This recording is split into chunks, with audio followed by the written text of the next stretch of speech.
एक दिन वो भोले भंडारी बन के ब्रज की नारी वृंदावन आ गई हैं, वृंदावन आ गई हैं।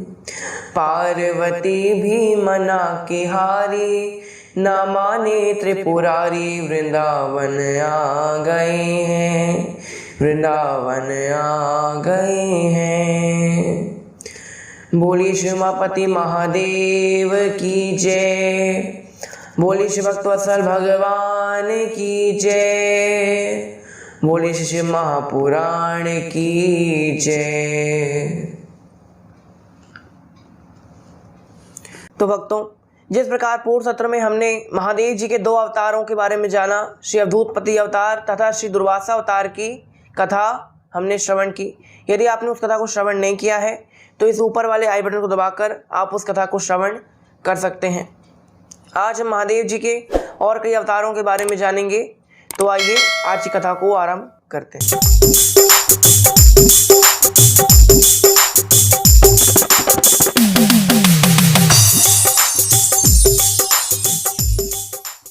आज हम महादेव जी श्री वृषभ अवतार की कथा जानेंगे। जब समुद्र मंथन हो गया, जब दानवों की हार हो गई तथा श्री देवताओं की जीत हो गई, देवता अपने स्वर्ग लोक में रहने लगे और जो दानव दैत्य थे वो अपने रसातल लोक में, पाताल लोक में रहने लगे।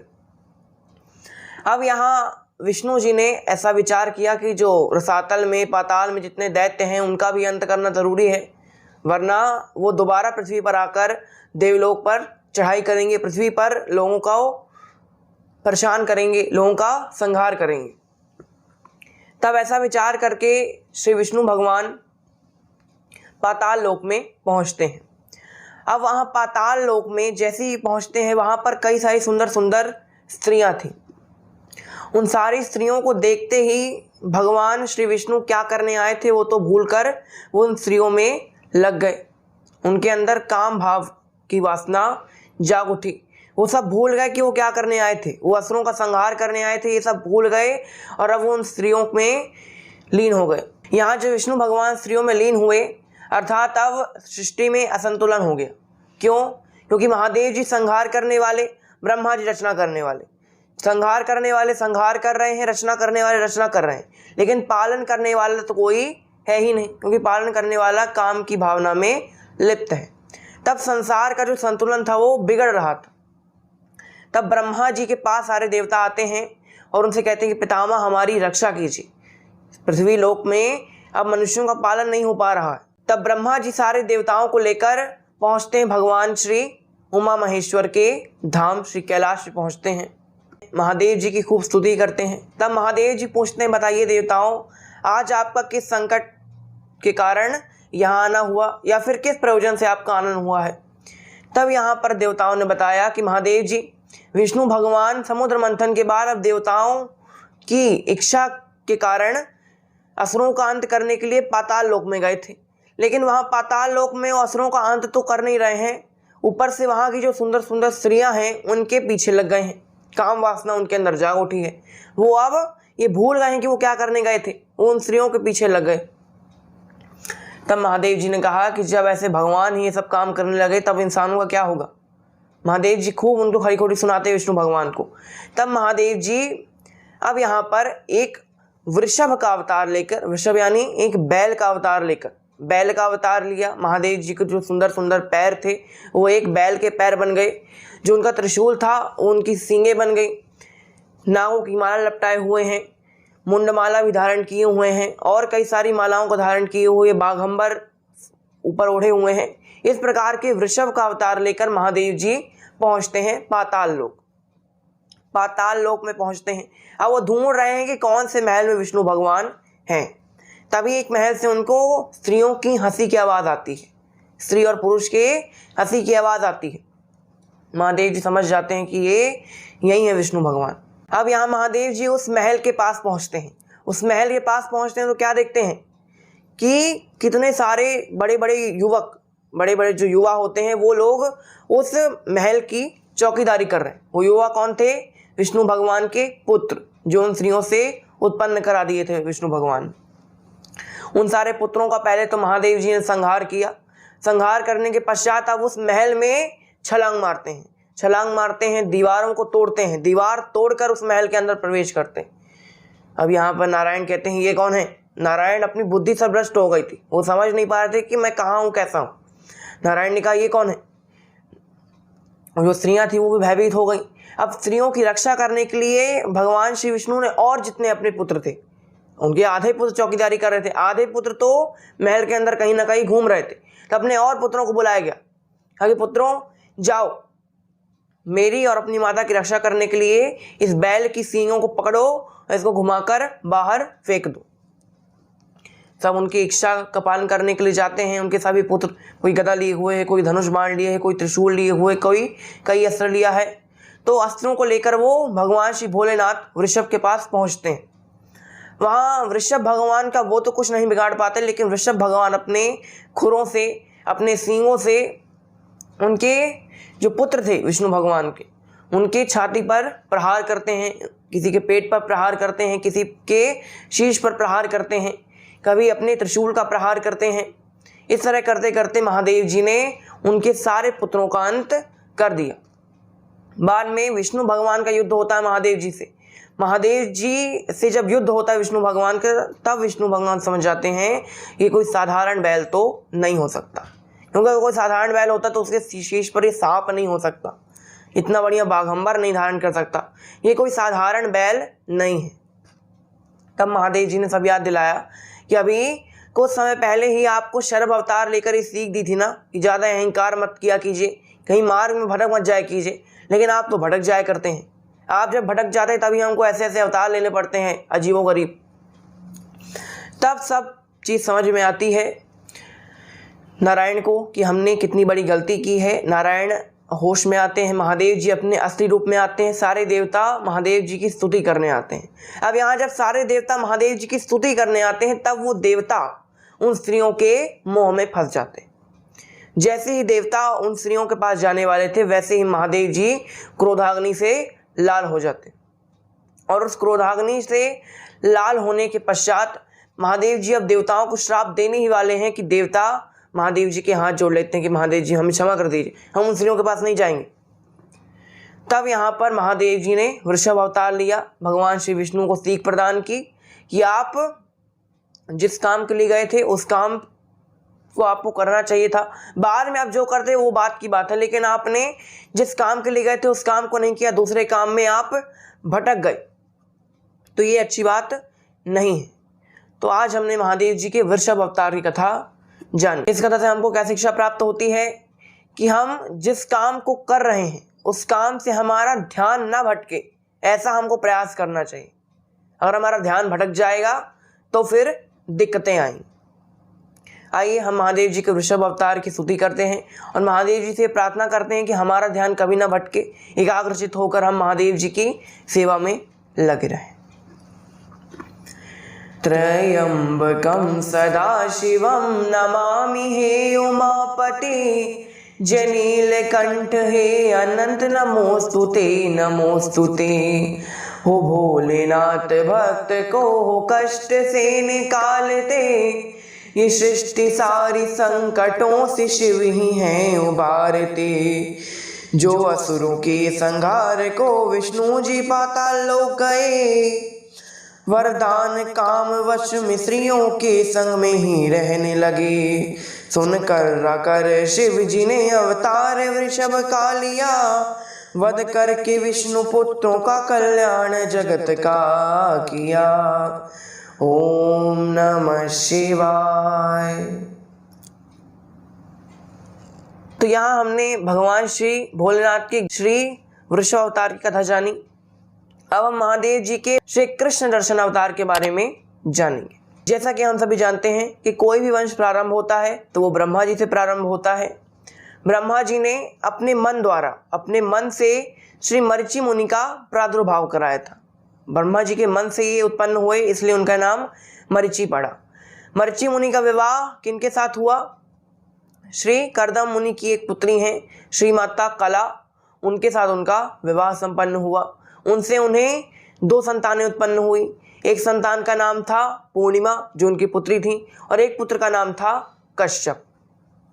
कश्यप ऋषि का विवाह हुआ श्री दक्ष प्रजापति की पुत्री श्री माता अदिति के साथ, और कई सारी उनकी पत्नियां थी। 13 विवाह हुए थे। उनमें से पहली पत्नी का नाम था अदिति माता। अदिति माता के गर्भ से 12 आदित्यों का जन्म हुआ, जिनमें से पहले थे विवस्वान श्री सूर्य नारायण भगवान। सूर्य नारायण भगवान का विवाह हुआ था संध्या माता के साथ। उनसे उनको 3 पुत्र रत्न प्राप्त हुए थे, 2 पुत्र रत्न और 1 पुत्री थी। 3 संतान रत्न, जिनमें से 2 पुत्र थे कौन? यमराज और श्राद्ध देव। 1 पुत्री थी श्री माता यमुना। अब श्राद्ध देव ही हैं श्री सूर्य नारायण भगवान के वो पुत्र जहां से सूर्य वंश का प्रारंभ होता। श्राद्ध देव के 10 पुत्र हुए थे, जिनमें से एक पुत्र का नाम है इक्ष्वाकु, जिनसे आगे फिर इक्ष्वाकु वंश पड़ा, सूर्य वंश का नाम। फिर आगे हुए रघु राजा, जिनसे रघुकुल रीत सदा चली आई, यानी रघुवंश का प्रारंभ हुआ। फिर इसी वंश में श्री राम जी हुए। श्राद्ध देव के 10 पुत्र हुए थे। राजा श्री श्राद्ध देव ने 10 पुत्रों को जन्म दिया था। उनमें से एक पुत्र का नाम था नाभाग, जो भगवान श्री शिव के बहुत बड़े भक्त थे। नाभाग बचपन से ही भगवान श्री शिव की खूब पूजा किया करते थे।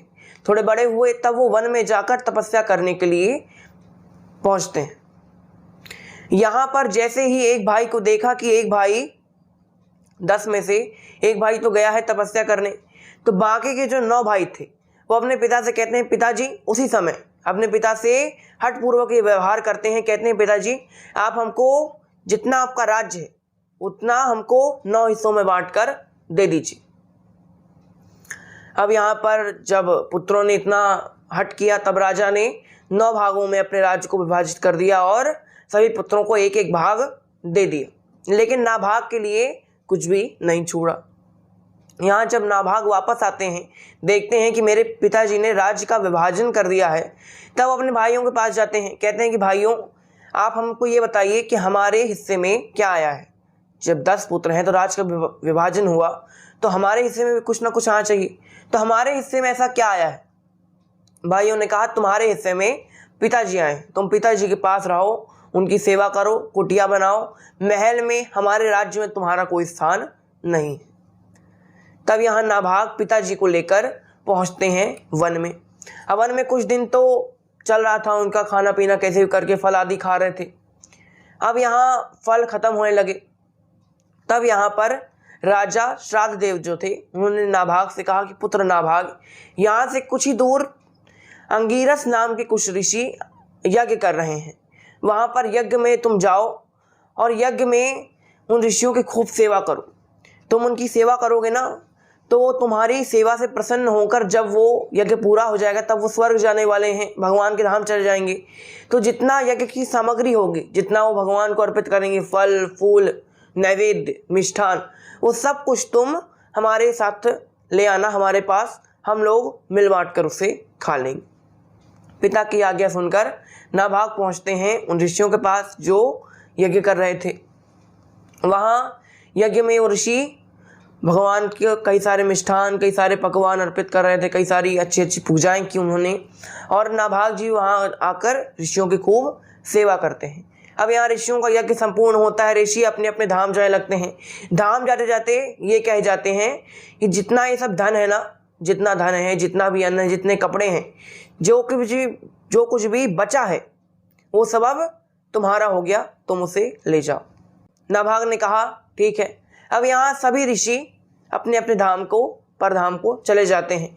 यहाँ नाभाग सारी सामग्रियाँ समेटना प्रारंभ करते हैं। तभी उनके सामने आकाश में एक बड़ा विचित्र सा पुरुष प्रकट होता। कौन था वो पुरुष? साक्षात श्री महादेव कृष्ण दर्शन अवतार में प्रकट होते हैं। कृष्ण दर्शन अवतार कहता था महादेव जी का। एकदम श्याम वर्ण का शरीर है, कई सारे मुख हैं, कई सारे हाथ हैं, एकदम विलक्षण रूप था महादेव जी का। उन्होंने कहा नाभाग से, रुको। नाभाग ने कहा आप कौन हैं? तब यहाँ पर उन्होंने कहा कि मैं हूँ काल, मैं काल भैरव हूँ, मैं कृष्ण दर्शन हूँ, मैं हूँ भगवान श्री शिव का एक अंश। तो खूब प्रार्थना करते हैं, उनकी स्तुति करते हैं। उसके बाद कहते हैं प्रभु मेरे धन्य भाग की आप प्रकट हुए, लेकिन आप बताइए कि आपका यहाँ किस प्रयोजन से प्रागट्य हुआ है। तब प्रभु ने कहा कि तुम ये जो सामग्रियां समेट रहे हो ना, उस पर तुम्हारा अधिकार नहीं है, उस पर मेरा अधिकार। तब यहाँ पर नाभाग ने कहा नहीं नहीं, ऋषियों ने तो मुझसे कहा है कि इसमें तुम्हारा अधिकार है, तुम इसको ले जाओ। कृष्ण दर्शन भगवान ने कहा नहीं, जब दक्ष का यज्ञ हुआ था, जब दक्ष ने यज्ञ किया था, जब यज्ञ में महादेव जी को आमंत्रित नहीं किया था, तब सारे देवताओं ने, जब महादेव जी ने दक्ष का शीश काट दिया, दोबारा यज्ञ संपन्न किया, तब महादेव जी ने पूछा था कि हमारे भाग में क्या आया है। आप सब देवताओं ने तो अपना अपना भाग यज्ञ में ले लिया, लेकिन हमारे भाग में क्या आया। तब सबने निश्चित किया था कि यज्ञ के बाद जो भी सामग्रियां बचेंगी उस पर महादेव जी का अधिकार होगा, इसलिए मैं तुमसे उन सारे अधिकारों को लेने के लिए आया हूँ। नाभाग ने कहा नहीं नहीं, मेरे पिताजी ने मुझसे कहा था कि तुम उन अंगिरस ऋषियों की सेवा करो, से तुमको प्रसन्न होकर वो सारा धन, अन्न, वस्त्र आदि तुमको दे देंगे। अब यहाँ पर कृष्ण दर्शन भगवान ने कहा अच्छा, तुम्हारे पिता ने कहा था ना कि सब कुछ दे देंगे, तो तुम्हारे पिता से ही पूछ लेते हैं कि हमने जो बातें कही कि दक्ष के यज्ञ में सब निश्चित हुआ था, तो उनसे पूछ लेते हैं कि ये बात सत्य है कि नहीं। अगर वो कहते हैं कि सत्य है तो फिर देखेंगे क्या होगा, अगर वो कहते हैं असत्य है तो फिर तुमको दंड मिलेगा। ठीक है, नाभाग अपने पिता को बुलाकर लेकर आते हैं। पिता से प्रश्न पूछा जाता है। कृष्ण दर्शन भगवान पूछते हैं, ये बताइए श्राद्धदेव, आप तो परम ज्ञानी हैं, सूर्यदेव के पुत्र हैं, तो आपको तो पता ही होगा कि जो यज्ञ की सामग्रियां होती हैं, जो अंत में बच जाती हैं, उस पर श्री महादेव जी का अधिकार होता है। ये बात सही है कि नहीं। श्राद्धदेव ने कहा ये बात बिल्कुल सत्य है। अगर ये कह रहे हैं कि महादेव जी का अवतार हैं, तो फिर इनको ये सामग्री ले जाने दो, हम किसी और चीज़ से अपना पालन पोषण कर लेंगे। उन राजा की सत्यवादिता से प्रसन्न हो जाते हैं कृष्ण दर्शन भगवान और मुस्कुराते हैं और कहते हैं श्राद्धदेव, आप परीक्षा में सफल हुए। हम आपकी और आपके पुत्र की परीक्षा लेना चाहते थे कि आप सत्य बोलते हैं कि नहीं। अगर आप सत्य बोलते, जैसा कि आपने सत्य बोला है, तो अब जो भी सामग्री है, जितनी सामग्री जो मेरे हक में आती थी, वो अब मैं आपको प्रदान करता हूँ और उससे कई गुना आपको प्रदान करता हूँ। पूरा साम्राज्य आपको मैं प्रदान करता हूँ। ये आपके सत्य बोलने के कारण आपको प्रदान हुआ है। अगर आपने असत्य बोला होता तो जितना आपको प्राप्त हुआ है वो भी मैं नष्ट कर देता। तो यहाँ भगवान श्री कृष्ण दर्शन ने राजा नाभाग और उनके पिता श्री श्राद्धदेव को दर्शन दिए और उनके जितने दुख थे उनको हर लिया। ये थी महादेव जी के कृष्ण दर्शन अवतार की कथा। इसकी क्या शिक्षा प्राप्त होती है? अगर आप सच बोलते हैं, सत्य की राह पर चलते हैं, तो भले ही मुश्किलें आएंगी, मुश्किलें अवश्य आएंगी। सत्य की राह पर चलना कोई सरल बात नहीं है, मुश्किलें आएंगी, लेकिन उन मुश्किलों से आपको भगवान आगे पार भी लगाते हैं। तो ये थी महादेव जी के कृष्ण दर्शन अवतार की कथा। हम महादेव जी की स्तुति करते हैं, इसके पश्चात कथा का समापन करेंगे। त्रयंबकं सदाशिवं नमामि हे उमापति, जनीलकंठ हे अनंत नमोस्तुते नमोस्तुते। हो भोलेनाथ भक्त को कष्ट से निवारते, ये सृष्टि सारी संकटों से शिव ही है उबारते। जब राज का विभाजन किया, भाई को कुछ भी ना दिया, आज्ञा से पिता की ब्राह्मण यज्ञ को संपन्न किया।